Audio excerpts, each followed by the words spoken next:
चलो बच्चों आइए प्रश्न को देखते हैं। f0 का मान क्या है यदि fx बराबर में 27 माइनस 2x की घात 1/3 माइनस में 3 बटा में 9 माइनस 3 गुणा में 243 प्लस 5x की घात 1/5 और जहां पे x का मान 0 नहीं है, x बराबर 0 पर सतत है, तो यहाँ पे हमें बताना है कौन सा विकल्प सही होने वाला है। प्रश्न को हल करने से पहले इसकी मुख्य अवधारणा के बारे में चर्चा कर लेते हैं। मुख्य अवधारणा, ठीक है। तो देखो यहाँ पे हम लोग सीमा का उपयोग करने वाले हैं और सीमा में एक महत्वपूर्ण सूत्र लिखने वाले हैं। जैसे मैं बोलूं कि लिमिट s अग्रसर है एक की तरफ और यहाँ पे s की घात n माइनस 1 बन रहा हो, तो ये पूरा मान किसके बराबर हो जाएगा, n गुणा में s माइनस 1 के बराबर हो जाएगा। इसका मैं मतलब भी समझा देता हूँ। देखो आगे सबसे पहले मैं इसको फलन को उठा के लाता हूँ। यहाँ पे देखो f0 का मान मेरे को निकालना है। f0 का मान इसकी LHL और RHL के बराबर होने वाला है क्योंकि ये बोला गया है कि सतत है। तो हम क्या करेंगे, लिमिट h अग्रसर है सॉरी h नहीं x अग्रसर है 0 की तरह, क्योंकि 0 पे इसका सीमा का मान निकाल लेंगे तो ये किसके बराबर आएगा, 27 माइनस में 2x, यहाँ पे कितना है फलन 1/3 माइनस में 3 बटा में कितना है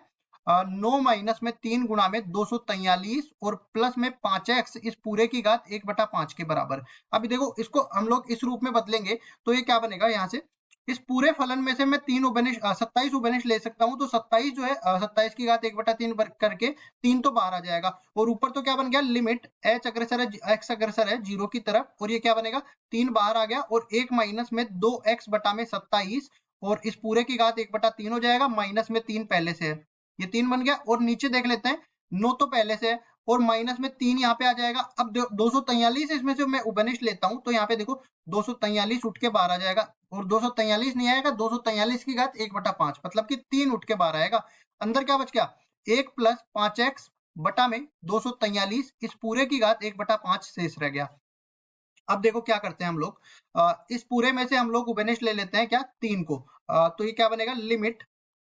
x अग्रसर है 0 की तरफ 3 उबनिष्ट आ गया, तो ऊपर तो क्या बच गया 1 माइनस में 2x बटा में 27 इस पूरे की घात कितनी हो जाएगी 1/3 और माइनस में 1 हो गया। अब नीचे क्या आ जाएगा, नीचे इस पूरे में से मैं -9 उबनिष्ट ले लेता हूँ, -9 उबनिष्ट लिया तो ये क्या बन गया 1 प्लस 5x बटा में 243 इस पूरे की घात हो जाएगी 1/5 और माइनस में हो जाएगा 1। अब देखो ये इसी रूप में बन गया ना, और साथ ही साथ मैं ये भी देख सकता हूँ कि ये पूरा मान अगर x का मान 0 रखता हूं तो 1 के बराबर आ जाता है अंदर वाला, इसी तरह इसमें भी x का मान 0 रख देता हूं तो अंदर वाला मान 1 के बराबर आ जाता है। तो ये इसी रूप में बदलेगा। तो देखो ऊपर तो अपने पास 3 है, नीचे अपने पास -9 है, तो इसको मैं लिख सकता हूँ -1/3 तो लिमिट के बाहर आ गया और अंदर क्या बच गया, लिमिट x अग्रसर है 0 की तरफ और यहाँ पे कितना बच गया देखो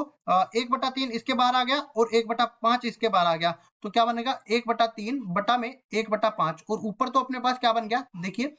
s माइनस 1 बचेगा ना। अब तो s की जगह क्या है 1 माइनस में 2x बटा में 27, 1 माइनस में 2x बटा में 27 और s माइनस 1 यहाँ पे आ जाएगा। फिर उसके बाद में देखो यहाँ पे भी देख लेते हैं हम लोग, s की जगह क्या है 1 प्लस 5x बटा में 243, 1 प्लस 5x बटा में 243 और यहाँ पे कितना बन गया माइनस में 1 के बराबर ये बन जाएगा। अब देखिए इसको आगे सरल कर लेते हैं, तो -1/3 तो बाहर है ही और साथ ही साथ ये 5/3 करके ये भी बाहर आ जाएगा, 5/3 ये बाहर आ गया। अब उसके बाद देखो इधर भी देख लेते हैं, ये देखो 1 से 1 कट गया और इस 1 से 1 कट गया। अब ऊपर तो अपने पास क्या शेष रह गया, माइनस में 2x बटा में 27, सीधा हम लोग जो है x से x काट देते हैं, अब तो x का तो काम हो गया। अब लिमिट भी हम लोग हटा देते हैं यहाँ से, ऊपर तो अपने पास 2/27 रह जाएगा और नीचे अपने पास 5/243 रह जाएगा और माइनस का चिन्ह भी है तो माइनस का चिन्ह भी साथ ही ले लेंगे, ठीक है, ये बच गया। अब उसके बाद देखो इसको सरल कर लेते हैं, ये तो अपने पास हो गया माइनस में 5/27 के बराबर, इसको भी सरल करते हैं तो यहाँ से देखो 27 और ये 243 ये कटेगा, ये 3 की घात 3 है, ये 3 की घात 5 है, ठीक है। तो ये कितना बार 9 बार कट जाएगा,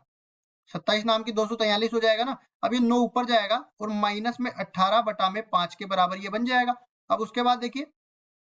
सॉरी यहाँ पे मैंने गलती कर दी, ये 3 3 9 होना चाहिए लेकिन मैंने यहाँ पे 27 बना दिया है, तो इसको सही करेंगे कि अपने पास 9 बन जाएगा और ये दोनों अपने पास गुणा में है, ठीक है, ये अपने पास लिमिट का मान आ रहा है तो इसको सरल करते हैं, तो माइनस से माइनस कट जाएगा और 5 से 5 कट गया, 9 से ये 18 2 बार कट जाएगा। कुल मिला के पूरी जो लिमिट का मान है ना, यहाँ पे मैं इस तरह से कह सकता हूँ कि लिमिट x अग्रसर है 0 की तरफ और इस पूरे को मैं fx के बराबर मान लूं, ये पूरे को मैं fx के बराबर मान लेता हूँ, मतलब कि ये जो दे रखा है ना ये fx के बराबर पहले से ही दे रखा है, तो ये किसके बराबर आ गया, ये 2 के बराबर आ गया। तो मैं सीधा सा कह सकता हूं कि ये जो f0 है ये किसके बराबर होना चाहिए, लिमिट x अग्रसर है 0 की तरफ और यहाँ पे fx आना चाहिए, कुल मिला के पूरा 2 के बराबर आ गया। और f0 का मान ये हमें पूछ रखा था जो कि 2 के बराबर आ गया। अब देख लेते हैं विकल्पों में, किसी भी विकल्प में 2 नहीं दे रखा तो इनमें से कोई नहीं, ये डी विकल्प बिल्कुल सही उत्तर हो जाएगा। आशा करता हूँ ये सवाल आपको समझ में आया होगा। धन्यवाद।